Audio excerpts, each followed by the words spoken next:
In your Capital Connection tonight, in what Governor Glenn Youngkin is calling a colossal mistake, Virginia Democrats have removed language from the state's budget that would allow the Washington Wizards and Capitals to move to Alexandria. Capitol Bureau reporter Tyler Englander joining us now live, and I hear one person is really the holdup here, Tyler.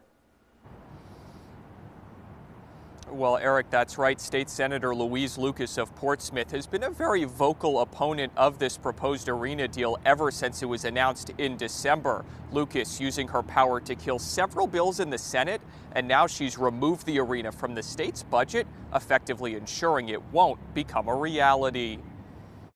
And I believe that is, as I said earlier, a monumental mistake for the Commonwealth. I do not believe we ought to put the full faith and credit of the Commonwealth behind a project that's going to further enrich billionaires.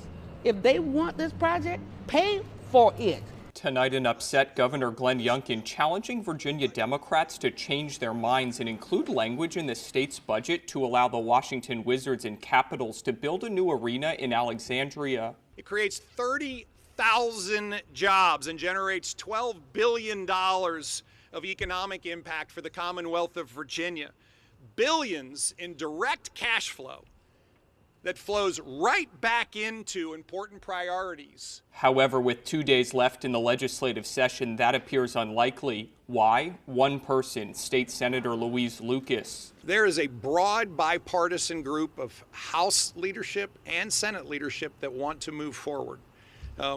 They're running into a single roadblock. Lucas, who chairs the powerful Senate Finance and Appropriations Committee, has already single-handedly killed bills this session to greenlight the arena deal, and now has used her role to ensure that the arena is not included in the state's budget. I asked Lucas if one person should have the power to control the fate of such a consequential project. In this case, yes, because I have the prerogative to do that, and because I believe it's in the best interest of the Commonwealth not to bring that arena to the Potomac Yard on the backs of the taxpayers of the Commonwealth of Virginia.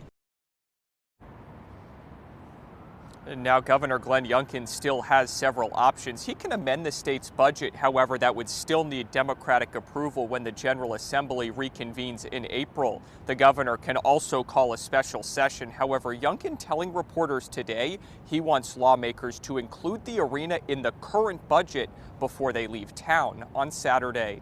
Live at the state capitol, Tyler Englander, 8 News.